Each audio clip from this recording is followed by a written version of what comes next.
चुनाव 2023 के दौरान इस बार भी कई नेताओं ने राजनीतिक पार्टियां बदली हैं। कोई भाजपा छोड़कर कांग्रेस में आ गया तो कोई कांग्रेस छोड़कर भाजपा में।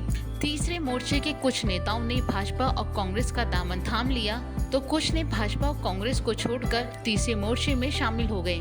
ऐसे दल बदलू नेताओं को कांग्रेस भाजपा ने तुरंत टिकट भी दे दिए हैं। तो चलिए जानते हैं कि मौके पर चौका मारने वाले ये नेता कौन कौन हैं। साल 2008 के विधानसभा चुनावों में भाजपा के टिकट पर चुनाव लड़ा और बाड़ी से विधायक बने। फिर साल 2013 और 2018 में कांग्रेस के टिकट पर लगातार 2 बार विधायक बने। इस बार वो भाजपा में शामिल हो गए और पार्टी ने मलिंगा को बाड़ी से प्रत्याशी भी घोषित कर दिया। कर्नल सोनाराम कांग्रेस के टिकट पर बाड़मेर में 3 बार लोकसभा सांसद रहे। इसके बाद 2004 में चुनाव हारने के बाद वो कांग्रेस छोड़कर भाजपा में शामिल हो गए। फिर साल 2014 में भाजपा के टिकट पर लोकसभा सांसद बने। अब वो भाजपा छोड़कर फिर से कांग्रेस में शामिल हो गए, जिसके बाद कांग्रेस ने कर्नल सोनाराम को गुड़ामालिनी से प्रत्याशी घोषित कर दिया है। सुभाष मिल 2018 के विधानसभा चुनाव के दौरान कांग्रेस के प्रत्याशी थे, लेकिन वो चुनाव हार गए। इस बार कांग्रेस ने उन्हें टिकट नहीं दिया तो वो नाराज होकर भाजपा में शामिल हो गए। पार्टी में आते ही भाजपा ने मिल को खंडेला से प्रत्याशी घोषित करके चुनावी मैदान में उतार दिया। साल 2008 में दर्शन सिंह गुर्जर ने बसपा के टिकट पर करौली से चुनाव लड़ा था, लेकिन वो चुनाव हार गए। बाद में वो कांग्रेस में शामिल हो गए।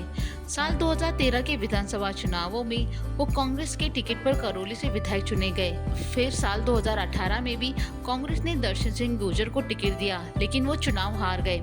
सचिन पायलट के समर्थक नेता माने जाने वाले दर्शन सिंह गुर्जर को इस बार टिकट नहीं मिला तो वो भाजपा में शामिल हो गए। पार्टी ने उन्हें करौली से प्रत्याशी घोषित कर दिया है।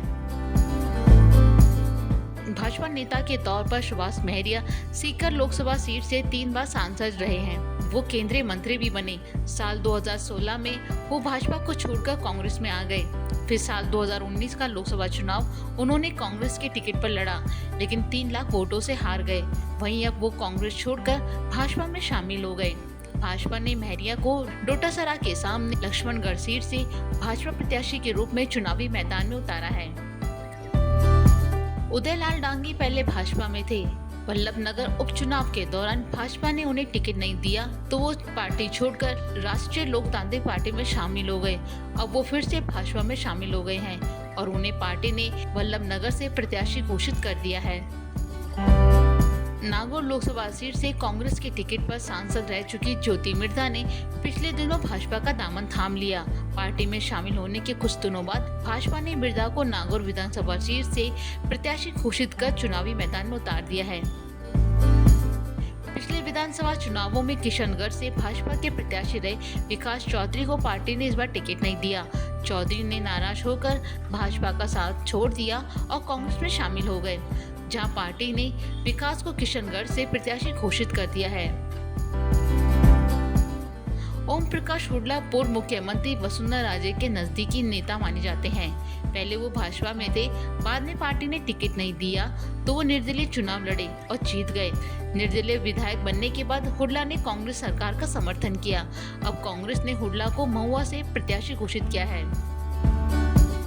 बाड़मेर की शिव विधानसभा क्षेत्र से भाजपा के वरिष्ठ नेता और पूर्व विधायक जालम सिंह रावालोत पिछले दिनों आरएलपी में शामिल हो गए, जहां आरएलपी ने रावालोत को शिव विधानसभा सीट से प्रत्याशी घोषित कर दिया है। हर बार चुनावों में दल बदलू नेताओं का दौर जारी रहता है, जिसमें कुछ तो फायदे में रहते हैं तो कुछ को नुकसान उठाना पड़ता है। ऐसे में देखने वाली बात होगी कि इस बार दल बदलू नेता के फैसले उन्हें जीत दिला पाते हैं या नहीं। लोकवार्ता न्यूज़, जयपुर।